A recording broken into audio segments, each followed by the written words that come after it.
रात का समय था। मैं अपने बिस्तर पर सो रही थी। मैं बहुत जवान और खूबसूरत थी और मुझे अपने अलग कमरे में सोने का बहुत शौक था। इस घर में 2 ही कमरे थे, लेकिन मेरी माँ ने मेरे कमरे को बहुत अच्छे से सजाया था और मेरा बिस्तर भी बहुत खूबसूरत और नरम था। लेकिन मुझे ऐसा लग रहा था कि जैसे मैं इस बिस्तर पर अकेली नहीं सो रही। मैं तो अपनी माँ को भी अपने बिस्तर पर सोने नहीं देती थी और आज ऐसे लगा कि जैसे एक साथ ही मेरे बिस्तर पर 4-5 लोग बैठे हैं। शायद मैं कोई सपना देख रही थी या नींद में मुझे ऐसा लग रहा था। लेकिन जब आंख खुली तो यह देखकर हैरान रह गई कि मेरे बिस्तर पर वाकई 3-4 लोग बैठे थे और वह चारों के चारों कोई और नहीं बल्कि मर्द थे। जैसे ही मैंने चिल्लाने की कोशिश की तो उन्होंने मुझे चुप रहने का इशारा किया। मैंने कहा, कौन हो तुम लोग? यहाँ क्या कर रहे हो? तो वह मुझे देखकर हंसने लगे। फिर मुझे डर लगने लगा और मैं अपनी माँ को आवाज देने लगी, पर मेरी माँ ने मेरी आवाज नहीं सुनी। थोड़ी देर के बाद मेरी माँ भी दरवाजे में आकर खड़ी हो गई और ऐसे खड़ी हुई कि जैसे यह तमाशा देख रही है। फिर उन लोगों ने मुझे बताया कि मैं हैरान रह गई। उन्होंने कहा कि हम लोग तो रोज मेरा नाम गीता है। मैं बहुत ज्यादा सुंदर और जवान थी। मेरे बाबा इस दुनिया में नहीं थे, उनका निधन हो चुका था। मुझे उनकी बहुत याद आती थी, लेकिन मेरी माँ हमेशा ही मेरा बहुत ख्याल रखती थी। मेरे बहुत नखरे थे और क्यों न होते, आखिर मैं इतनी सुंदर और गोरी थी। हमारे पूरे खानदान में मेरे जैसा कोई भी गोरा नहीं था। मेरे बाबा भी सांवले थे और मेरी माँ भी। लेकिन जब मेरा दूध जैसा सफेद रंग सबने देखा तो सब लोग हैरान होकर रह गए। उन्होंने कहा कि इस परिवार में ये इतनी खूबसूरत लड़की कैसे पैदा हुई। कुछ लोग तो मुझे यह भी कहते थे कि यह हमारी जाति की ही नहीं लगती, लेकिन मैं इसी परिवार का हिस्सा थी। मेरे बाबा जब जिंदा थे तो कभी कभी मजाक में मेरी माँ को यह भी कह देते थे कि यह हमारी ही बेटी है ना, या फिर तूने किसी और के साथ चक्कर चलाया। तो मेरी माँ भी हंसकर कहती थी कि हाँ, चलाया था चक्कर। अगर तुम्हारे साथ ही रहती तो फिर कोई काली सी बेटी पैदा होती। और फिर दोनों ही इस बात पर हंसने लगते थे। मुझे अपनी सुंदरता पर बड़ा घमंड था और मुझे पता था कि मुझे कोई अच्छा रिश्ता मिल सकता है। बेशक हम लोग गरीब थे, लेकिन मेरी खूबसूरती मुझे किसी अमीर परिवार की बहू बनवा सकती थी। इसलिए मैं अपना बहुत ज्यादा ख्याल रखती थी और मेरी माँ मेरे लिए बहुत सारे रिश्ते तलाश करने की कोशिश करती रहती थी। पर आजकल मेरे साथ कुछ अजीब हो रहा था। मुझे रात होते ही ऐसा लगता जैसे मेरे बिस्तर के ऊपर कोई बैठा है। मैंने अपने कमरे को बड़े चाव से सजाया था। हर तरफ कीमती चीजें रखी थी और यह सब कुछ आसानी से नहीं हुआ था। मैंने बहुत ज्यादा मेहनत और पैसे जमा करने के बाद अपनी पसंद की सारी चीजें इस कमरे में रखी थी। मेरा बेड भी बहुत बड़ा था, जिस पर मैं रेशमी चादर बिछा दी थी और तकिए भी बहुत नरम थे। मैं अपनी माँ को भी अपने कमरे में सोने नहीं देती थी, पर एक रात मुझे ऐसा लगा कि जैसे मेरे बिस्तर के ऊपर 4-5 मर्द बैठे हैं। यह देखकर तो मैं हैरान रह गई। ऐसा कैसे हो सकता था? मेरी आंखें बंद थीं, लेकिन मुझे महसूस हो रहा था। और फिर मुझे ऐसा भी लगा कि जैसे उसमें से एक आदमी ने मेरी बाजू पर हाथ रखा है। लेकिन जैसे ही मैं एक झटका लेकर उठी तो सामने कोई भी नहीं था। सुबह मैंने यह बात अपनी माँ को बताई तो मेरी माँ थोड़ा घबरा गई, पर कहने लगी कि तूने कोई सपना देखा होगा। मैंने कहा, सपना कैसा? सपने में आपको यह थोड़ी पता होता है कि आप सपना देख रहे हैं या नहीं। मैं सपने में नहीं थी, मैं जाग गई थी और मैं भी यही सोच रही थी कि यह सपना हो सकता है, लेकिन मेरी आंखें तो खुल गई थीं। मेरी माँ ने कहा, तू कैसी बातें कर रही है? तेरे कमरे में तो कोई भी नहीं जाता। मैं भी तेरे कमरे में नहीं आती। बात तो उनकी भी ठीक थी। ऐसे हमारे घर में कोई कैसे आ सकता था, और वह भी रात के समय आता और मेरी माँ को पता भी नहीं चलता।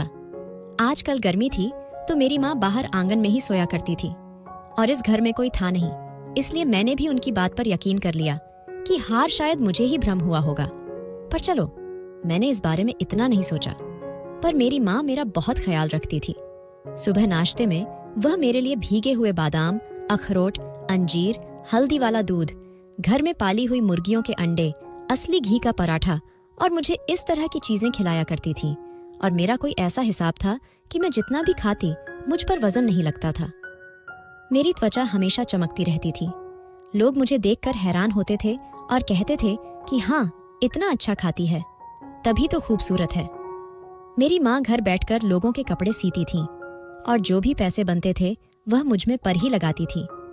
घर हमारा अपना था और खाने पीने का खर्च इतना ज्यादा नहीं था, मेरे एक मामा भी थे जो बाहर के मुल्क में होते थे और वह सिर्फ मेरे लिए हर महीने कुछ पैसे भेज देते थे और मैं उनसे अपनी पसंद के कपड़े और चीजें बनाया करती थी और मुझे अपनी जिंदगी से बड़ा प्यार था। पर अब मेरी उम्र शादी की हो गई थी और मेरी माँ ने कहा था कि तू बहुत खूबसूरत है, इतनी प्यारी है कि तुझसे कोई गलती भी हो जाए तो तुझे कोई कुछ नहीं कह सकता, लेकिन शादी करके दूसरे घर में जाके वह खूबसूरत लड़कियों को भी घर की नौकरानी बना देते हैं। पर मैं अपनी माँ से कहती थी कि आप मुझे ऐसे वैसे परिवार में मत बिहाना जहाँ पर इस तरह के लोग होंगे, मुझे अच्छे अमीर परिवार में मेरी शादी करना। दिन भर में भी वह मेरे लिए मेरी पसंद का ही खाना बनाती और रोज रात को मुझे एक गिलास गरम गरम दूध पिलाती थी जिसमें थोड़ा सा असली घी भी डाला करती थी और इस दूध को पीते ही मुझे बहुत अच्छी नींद आती थी। मैं तुरंत सो जाती थी। ऐसा नहीं था कि हमेशा से यह रूटीन चल रही थी, पिछले कुछ महीनों से ही ऐसा हो रहा था। उससे पहले मैं बहुत बीमार हो गई थी तो डॉक्टर ने कहा था कि इसकी खुराक का बहुत ख्याल रखना, इसलिए उसके बाद से यह सब कुछ हो रहा था।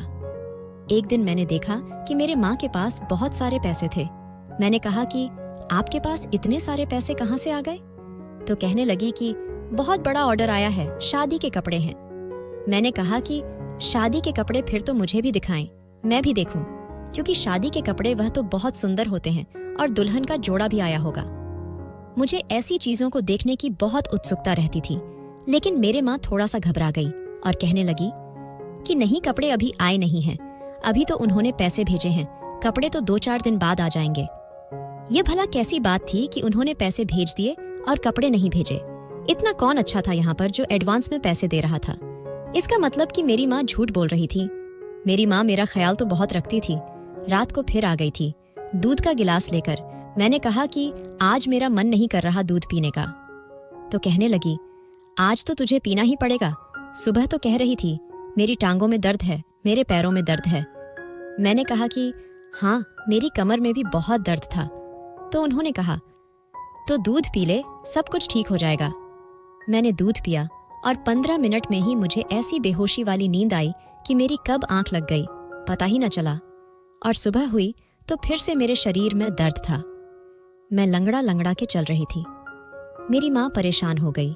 उसने कहा कि लगता है तुझे लोग देखते हैं ना, इसलिए तुझे नजर लग जाती है। मैंने कहा कि आप भी नजर पर विश्वास रखती हो? तो मेरी माँ ने कहा, हाँ, हम लोग भी नजर पर विश्वास रखते हैं, क्योंकि कुछ लोगों की नजर बहुत बुरी होती है और वह आपको इस तरह से देखते हैं कि नजर लग जाती है, वरना तू खुद सोच तुझे किस चीज की कमी है। मैंने कहा कि हाँ, बात तो कुछ ऐसी ही है।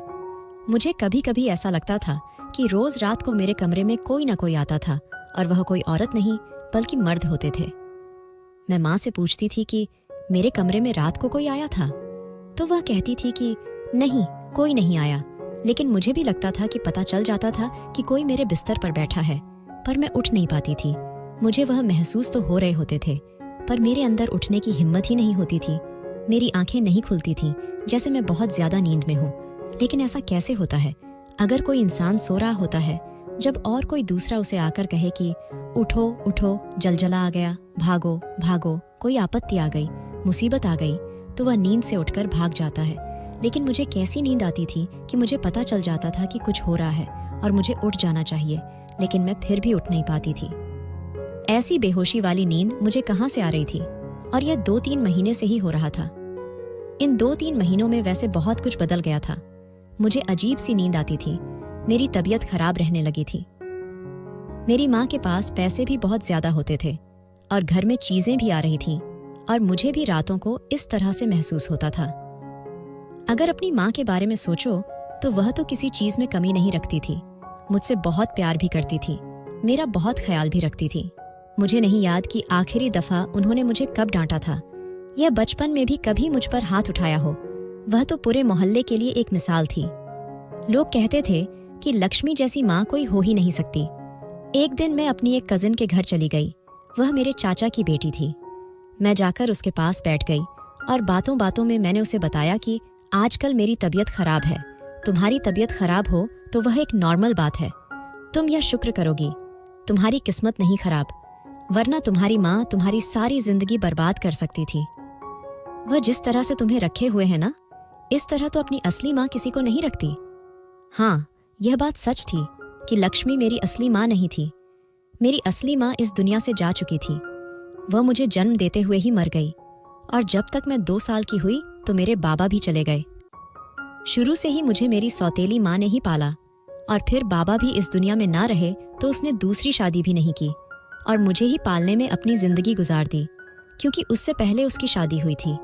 पर वह कभी माँ नहीं बन सकती थी, उसके पास कभी संतान नहीं हो सकती थी। इसलिए उसने ऐसे मर्द से शादी की जिसकी पहले से ही एक बेटी थी, यानी कि मेरे बाबा से। पर मेरे बाबा भी तो इस दुनिया में ज्यादा ना रहे। सभी लोग हैरान होते थे।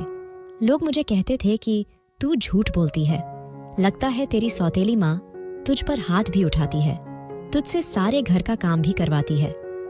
मैंने कहा कि फिर ऐसा होता तो मुझे झूठ बोलने की क्या जरूरत थी। और देखो मेरे हाथ पैरों को, लगता है कि मैं घर के काम करती होंगी, बर्तन धोती होंगी। तो फिर लोग कहते थे कि हाँ, लगता तो नहीं है, ऐसा लगता है कि तू तो बिस्तर से भी नहीं उतरती। मुझे भी पहले यह बात पता नहीं थी कि लक्ष्मी मेरी असली माँ नहीं है। यह बात मुझे 1 साल पहले ही पता चली थी और अब मेरी उम्र 19 साल हो गई थी। वह भी इसी खानदान के एक औरत ने बताया था, तो मैंने उसे सीधा कह दिया कि मेरी अपनी माँ नहीं है। तो क्या हुआ, मैं तो जब से आंख खोली है उसी को देखा है। अभी तक मैंने यह भी नहीं बताया था कि मुझे पता चल चुका है कि वह मेरी अपनी माँ नहीं है। मुझे उसे यह बताकर दुखी करने की क्या जरूरत थी। इसने मेरे लिए इतना कुछ किया था और मेरे लिए यह मेरी माँ से भी बढ़कर थी। लेकिन लोग बातें करते थे। वह कहते थे कि आज तक ऐसी कोई सौतेली माँ नहीं देखी जो अपनी सौतेली औलाद के लिए इतना करें। इतना तो कोई अपनी माँ भी अपने बच्चे को नहीं खिलाता और इतनी मेहनत नहीं करती। यहाँ तक कि उसने दूसरी शादी भी नहीं की। यह कैसे हो गया? यह जो हमारा समाज है ना, इसको मोहब्बत हजम नहीं होती। वह कहते हैं ना कि नफरत की आवाज बहुत ऊंची होती है। नफरत से भरी हुई कहानियां बहुत आगे जाती हैं और मोहब्बत की कहानियां कहीं खो जाती हैं। सौतेली माँ अपनी सौतेली औलाद के साथ कैसे अच्छी हो सकती है? यह बात तो किसी को भी हजम नहीं हो सकती। इसलिए लोग इस तरह की बातें करते थे, पर मैं तो इस बारे में सोचती भी नहीं थी जब तक कि मुझे कोई और याद नहीं करवा देता था। पर अपनी कजन को जब मैंने यह सब कुछ बता दिया तो उसने कहा कि फिर तो यह सब कुछ तेरे साथ तेरी माँ ही करवा रही है। मैंने कहा कि तुम क्या कहना चाहती हो? मेरी माँ मेरे साथ क्या करवा सकती है? उसने कहा कि तुम खुद ही तो कह रही हो। तुम्हें ऐसा लगता है कि तुम्हारे कमरे में रात के समय कुछ मर्द आ जाते हैं। तो एक बात मुझे यह बता कि जवान खूबसूरत लड़की के कमरे में 4 से 5 मर्द कब आते हैं? अब हम लोग जवान हो गए थे, पता तो हमें हर बात की थी। मैं तो डर गई। मैंने कहा कि नहीं, ऐसा नहीं हो सकता। उसने कहा कि फिर तेरी कमर में दर्द क्यों रहता है, क्यों बीमार रहती है? अपनी शक्ल देख, तेरी शक्ल भी ऐसी लग रही है जैसे तेरी शादी हो चुकी है। ऐसा कौन सा जो मुझसे जलता नहीं था? लेकिन उस दिन मैंने अपनी बहन की बातों पर विश्वास कर लिया और यह नहीं सोचा कि वह मुझसे जलती है, इसलिए मेरे दिमाग में गलत बात डाल रही है। उसकी बात सुनकर तो मैं घर पर आ गई और सोचने लगी। अब मेरे दिमाग में सारी कड़ियां आपस में मिलने लगी थी। 2-4 महीने से मेरे साथ ये मसला बना था और 2-3 महीने से ही मेरी माँ के हाथों में इतने पैसे थे कि खत्म नहीं हो रहे थे। वह मेरा ख्याल भी बहुत रखती थी। कहीं वह मेरा ख्याल इसलिए तो नहीं रखती थी कि जैसे बकरे को ज्यादा खिलाया जाता है, क्योंकि फिर उसको कुर्बान करना होता है। मेरी माँ किचन में खड़ी मेरे लिए दूध बना रही थी और मैं उसको देख रही थी। वह कहने लगी कि क्या बात है गीता, क्या देख रही है? मैंने कहा कि यह देख रही हूँ कि आप कितने चाह और प्यार से मेरे लिए रोज यह दूध बनाती हो, क्या मिलाती हो इसमें? उसने कहा कि क्या मिलाती हूँ? असली घी होता है, कुछ बादाम होते हैं, थोड़ी सी शक्कर होती है और दूध होता है और मेरा ढेर सारा प्यार होता है। मैंने कहा कि कौन सा प्यार होता है? वह प्यार जो सौतेली माँ बच्चे से करती है, लेकिन सौतेली माँ तो बच्चे से कभी प्यार ही नहीं करती। मेरी माँ के हाथ रुक गए और वह मुझे देखने लगी। उसने कहा कि आज तू यह कैसी बातें कर रही है? कौन है तेरी सौतेली माँ? मैंने कहा कि मुझे पता है कि आप मेरी अपनी माँ नहीं हो। तो वह यह सुनकर हैरान रह गई। मैंने कहा कि हाँ, मुझे 1 साल से इस बारे में पता है, मुझे रिश्तेदारों ने बता दिया था, पर मैंने आपसे कभी यह बात नहीं की। उसकी आंखों में आंसू आ गए। उसने कहा कि हाँ, मैं तेरी सौतेली माँ हूँ। तेरी माँ ने ना तो तुझे कभी देखा, न उसे तुझे अपनी गोद में उठाने का वक्त मिला। वह बेचारी इस दुनिया से चली गई, लेकिन मैंने तुझे पाला पोसा, अपना दूध न पिला सकी, पर सारी रात तेरे लिए जगती थी। तुझे यह बात जिसने भी बताई है ना गीता, यह बात हमेशा याद रखना कि वह कभी भी तेरे लिए अच्छा नहीं सोचता होगा, वरना वह तुझे यह बात न बताता। मैंने उसे कहा कि मुझे भगवान कसम है कि जब मुझे यह बात पता चली थी तो मुझे कोई फर्क नहीं पड़ा था। मैंने उसको भी यही कहा था कि अगर मेरी माँ सौतेली है तो क्या हुआ, मेरे लिए तो वही मेरा सब कुछ है। लेकिन आज मुझे ऐसा लग रहा है कि अपनी माँ अपनी होती है और पराई माँ पराई होती है। तो मेरी माँ ने कहा कि क्यों आज ऐसा क्या हो गया कि तुझे ऐसा लग रहा है, क्या गलती कर दी है मैंने? तू मेरा दिल जला रही है। तुझे एक बात बताती हूँ, अपनी माँ बहुत प्रेम करती है ना बच्चे से, क्योंकि उसने उस बच्चे को खुद जना होता है, उसके लिए तकलीफ उठाई होती है, तो उसका प्रेम करना तो बनता है ना। वह प्रेम नहीं करेगी तो कौन करेगा, उसका अपना बच्चा होता है। लेकिन अगर सौतेली माँ अपनी माँ से भी बढ़कर प्यार करे तो फिर यह बहुत बड़ी बात होती है, क्योंकि उसने आपके लिए कोई तकलीफ नहीं उठाई होती, आपको जना नहीं होता, फिर भी वह आपसे प्यार करे तो उसके नंबर ज्यादा बनते हैं। गीता, मैंने तेरे लिए अपनी जवानी खराब की है, तुझे यह बात नहीं करनी चाहिए थी। यह पी ले दूध का गिलास, इतना कहकर वहां से चली गई। मुझे भी बाद में ऐसा लगा कि मैंने कुछ ज्यादा ही बोल दिया, पर सुबह जब मैंने अपनी माँ को सिर्फ एक लफ्ज सॉरी का बोला तो वह बिल्कुल पहले जैसी हो गई और उसने कहा कि कोई बात नहीं, बच्चे तो इसी तरह करते हैं, लेकिन माँ बाप जो होते हैं ना, उनके दिल बहुत बड़े होते हैं, इसलिए वह माफ कर देते हैं। मैं फिर से अपनी कजिन से मिलने गई और मैंने उसे सब कुछ बता दिया। उसने कहा कि यह जो तेरी सौतेली माँ है ना, यह पहले हमारे साथ रहती थी, तू इससे पूछ कि इसने घर परिवार क्यों छोड़ा और यह तुझे लेकर इतनी दूर के इलाके में क्यों चली गई। इसलिए ताकि अपनी मनमर्जी से रह सके, क्योंकि वहां पर तो तू हम सबकी आंखों के सामने रहती थी। एक मोहल्ला था तो उसमें आधे से ज्यादा हमारे अपने ही घर थे, सब लोग एक दूसरे के जानने वाले थे, पर यह बात हमारे बड़ों को भी अच्छी तरह पता था और अब तक नहीं समझ सके कि एक दिन इसको न जाने क्या हो गया था कि यह तुझे उठा के पागलों की तरह भागी और कहने लगी कि अब मैं अपनी बेटी को यहाँ नहीं रखूंगी। और उस वक्त तेरी उम्र ही क्या थी, बहुत कम उम्र थी तेरी। मैंने कहा कि हाँ, वह बात तो मुझे भी याद है, लेकिन यह सब हुआ कैसे, यह मुझे भी आज तक पता नहीं चला। बस उसे दिन के बाद से ही हम लोगों ने दूसरा घर ले लिया था।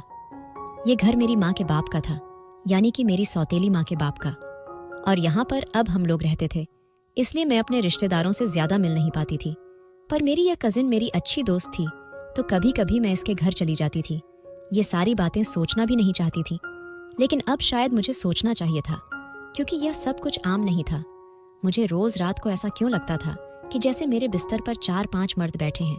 कहीं ऐसा तो नहीं था कि मेरी माँ मुझे बेच रही थी, और क्यों ना बेचती मुझे, मैं इतनी सुंदर थी, खूबसूरत थी, वह मेरी खूबसूरती को बेच सकती थी, और आजकल उसके पास बहुत ज्यादा पैसे भी होते थे। एक दिन मैंने फिर से उससे सवाल जवाब करना शुरू कर दिया। मैंने कहा कि तुम्हारे पास इतने पैसे कहाँ से आते हैं? तो उसने कहा कि यह तू मत पूछकर पैसे कहाँ से आते हैं, लेकिन तुझे मैं बहुत जल्द बहुत खुश कर दूंगी। मैंने कहा कि हाँ, मुझे भी तो कुछ करना चाहिए, जब खुद इतनी खुश हो रही हो तो। मेरी माँ ने कहा कि आजकल तू मुझसे किस तरह से बात करती है, जब तू बचपन में गलती करती थी तो मैं तुझे थप्पड़ भी मारती थी। मैं तेरी सौतेली माँ सही, लेकिन तुझे प्यार भी मैंने किया और गुस्सा भी मैंने ही किया, लेकिन अब तू इस तरह की बातें क्यों कर रही है, क्यों मुझे गुस्सा दिला रही है? मैंने कहा कि गुस्सा आएगा तो क्या कर लोगी, ऐसा कुछ सोचना भी नहीं। वाकई मेरी जुबान में जहर भूल गए थे। मुझे मेरी माँ पर गुस्सा आता था, क्योंकि मुझे पता था कि वह मेरे साथ कुछ कर रही थी, और अगर वह मेरे साथ ऐसा कर रही थी तो क्या यह छोटी बात थी? वह मुझे इस्तेमाल कर रही थी।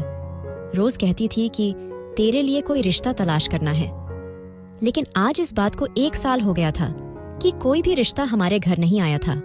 इसका मतलब कि रिश्ते के बारे में भी झूठ बोलती थी, ताकि बस मुझे इस तरफ लगाए रखे कि हाँ, रिश्ता है, लेकिन कोई रिश्ता नहीं था। मैंने सोच लिया कि मुझे क्या करना है। ये जो मेरी माँ मुझे रोज 1 गिलास दूध पिलाती थी ना, इस दूध के अंदर ही वह कोई चीज मिला दिया करती थी, क्योंकि जैसे ही मैं दूध पीती मुझे बहुत सुकून की नींद आ जाती थी, और ऐसी नींद आती थी कि जैसे मैं बेहोश हो गई हूँ, मुझसे उठा भी नहीं जाता था। मैंने सोच लिया कि आज मैं दूध नहीं पीऊंगी, लेकिन उसको यह बात नहीं बताऊंगी। नाटक करूंगी कि दूध पी लिया है, लेकिन असल में दूध नहीं पीऊंगी। फिर देखूंगी कि रात को क्या होता है, क्योंकि मुझे याद है कि एक दिन मैंने दूध पीने से इनकार किया था, लेकिन मेरी माँ ने फिर भी मुझे जबरदस्ती दूध पिलाया था और कहा था कि यह तेरे लिए बहुत जरूरी है। असल में मेरे लिए जरूरी नहीं था, उनके अपने लिए जरूरी था। मैं अब कोई छोटी बच्ची नहीं थी जो मैं बेवकूफ बन जाती, और मैंने यह भी सोच लिया था कि अगर मेरी माँ गलती पर हुई तो मैं इसके साथ बिल्कुल अच्छा नहीं करूंगी, पुलिस को बता दूंगी, अपने रिश्तेदारों के पास रहने के लिए चली जाऊंगी और इसको सजा दिलवाऊंगी। एक दिन मैंने उसी से पूछा कि तुम्हारे पास मेरी असली माँ की कोई तस्वीर है? उसे यह बात बहुत बुरी लगी। उसने कहा कि तुझे तेरी अपनी माँ याद आ रही है?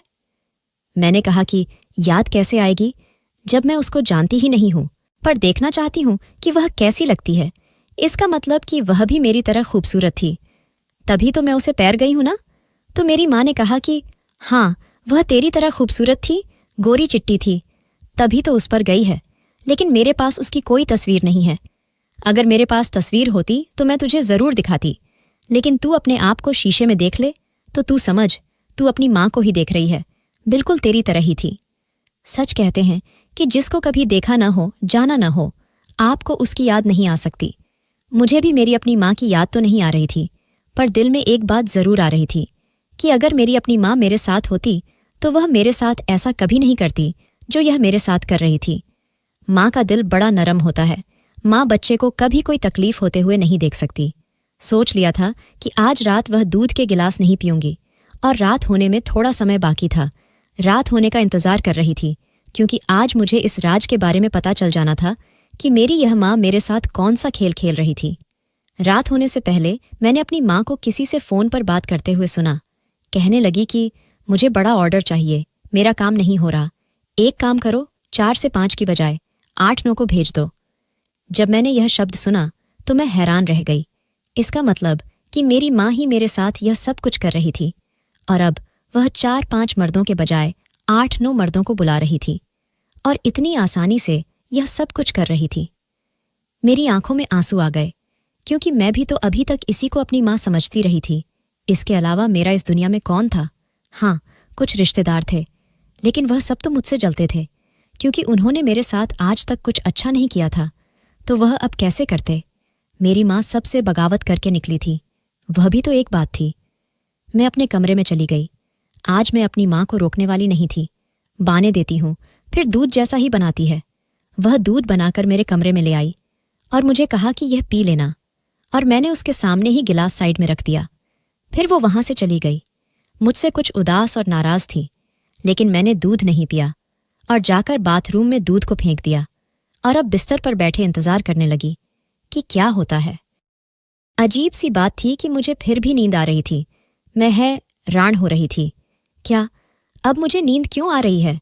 आज तो मैंने दूध भी नहीं पिया था, और मैंने जब उठकर जाकर देखा तो मेरी माँ भी अपने कमरे में सुकून से सो रही थी।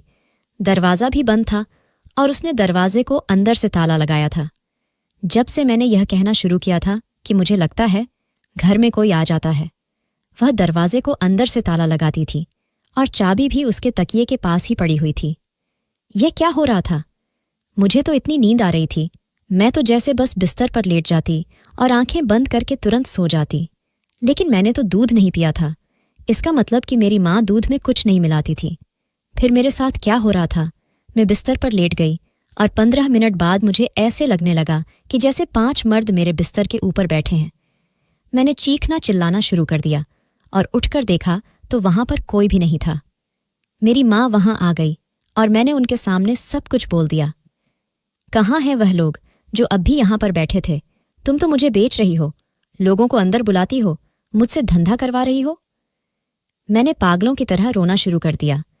मैंने कहा कि सौतेली बेटी हूं ना, इसलिए ये सब कुछ कर रही हो। वह हैरान रह गई और उसने मुझे गले से लगा लिया। वह भी रोने लगी, और उसके बाद उसने मुझे ऐसी बात बताई कि मैं हैरान रह गई थी, और मुझे मेरे सारे सवालों का जवाब मिल गया था। मेरी माँ ने कहा कि जो तू मेरे पास पैसे देख रही थी ना, वह काम की ही पैसे थे। मैं दिन रात काम कर रही थी, और इतने पैसे इसलिए जमा कर रही थी क्योंकि तूने कहा था कि तुझे बड़ा वाला मोबाइल लेना है। मैं तेरे मोबाइल के लिए पैसे जमा करी थी, और जो तूने मुझे फोन पर बात करते हुए सुना कि 4-5 से कम नहीं चलेगा, 8-9 को भेज दो, वह मैं कपड़ों की जोड़ों की बात कर रही थी, मर्दों की नहीं। और अब मैं तुझे बताती हूँ कि तुझे ऐसा क्यों लगता है कि तेरे बिस्तर पर कोई मर्द बैठा है, क्योंकि जब तू बहुत छोटी सी थी और हम तेरे रिश्तेदारों के घर में रहते थे तो एक दिन तेरे रिश्तेदारों की गलती और लापरवाही की वजह से तुझे कुछ लोग उठाकर ले गए थे, क्योंकि तू बहुत ज्यादा सुंदर थी। वह लंच लोग ही थे, पर तेरे साथ बहुत बुरा हुआ था। लेकिन उस वक्त तक तू अपने होश में नहीं थी। डॉक्टर ने कहा था कि आपकी बेटी ठीक है, वक्त के साथ ही सब कुछ भूल जाएगी, इसको पता भी नहीं चलेगा। यह सब कुछ तेरे खानदान वालों की वजह से हुआ था, इसलिए मैं तुझे वहां से लेकर यहाँ आ गई थी। डॉक्टर ने कहा था कि तुम्हें इस बारे में पता तो नहीं है, लेकिन इसके दिमाग के किसी कोने में यह बात हमेशा जिंदा रहेगी। हो सकता है इसे बुरे बुरे सपने आए, इसलिए तुझे रात को बुरे सपने आते हैं तो मैं तुझे दूध के अंदर थोड़ी सी नींद की दवाई मिलाकर देती हूँ ताकि तू सो सके, लेकिन वह बिल्कुल थोड़ी सी होती है ताकि तुझे बुरे सपने आते हैं। इस घर में क्यों कोई आएगा? मैंने तुझे इन सब से इसलिए नहीं बचाया था। मैं तेरी सौतेली माँ हूँ। उसका मतलब यह नहीं कि मैं तेरे साथ यह सब कुछ करती थी। तू तो मेरे लिए मेरी जान है। मेरी माँ ने मुझे उसे डॉक्टर से भी मिलवाया और यह भी बताया कि तेरे लिए रिश्ता तो तलाश कर रही थी, लेकिन अच्छे लोग नहीं मिल रहे थे। मैं चाहती हूँ कि जिस तरह मैं तुझे संभाल कर रखती हूँ उसी तरह तेरा पति भी तेरा बहुत ख्याल रखें, और जिसने तुझे मेरे खिलाफ भड़काया उसी के जानने वालों ने तो तेरे साथ यह सब कुछ किया था। मैं तो अपने मुंह पर हाथ रखकर रह गई। मैंने उनके बारे में कितना बुरा सोचा, लेकिन उसने मेरे साथ कितना अच्छा किया था। वह भी तो दूसरी शादी कर सकती थी, पर उसने मेरे लिए अपनी जवानी कुर्बान की थी और मुझे बड़ा किया था। मैंने उनसे माफ़ी मांगी तो माँ ने मुझे माफ़ कर दिया और कहा कि बस तुम किसी की बातों के बारे में मत आना, और यह जो तेरे साथ हो रहा है तेरी जिंदगी का हिस्सा है। मैंने कहा, इसमें आपकी गलती नहीं है। मुझे बाकी कुछ याद नहीं था, बस वह अतीत के साए थे जो मेरी आंखों में अभी भी बसे हुए थे, लेकिन मैं उन्हें ठीक से समझ नहीं पा रही थी। बस उसके बाद से मैंने किसी की भी बातों पर ध्यान देना छोड़ दिया। मुझे कोई कुछ कहता तो मैं उससे लड़ने लगती हूँ। वह मेरी माँ है, मेरी माँ के खिलाफ कोई बात न बोलो। दोस्तों, वीडियो कैसा लगा कमेंट करके ज़रूर बताएं। वीडियो को लाइक और चैनल को सब्सक्राइब ज़रूर कर दें।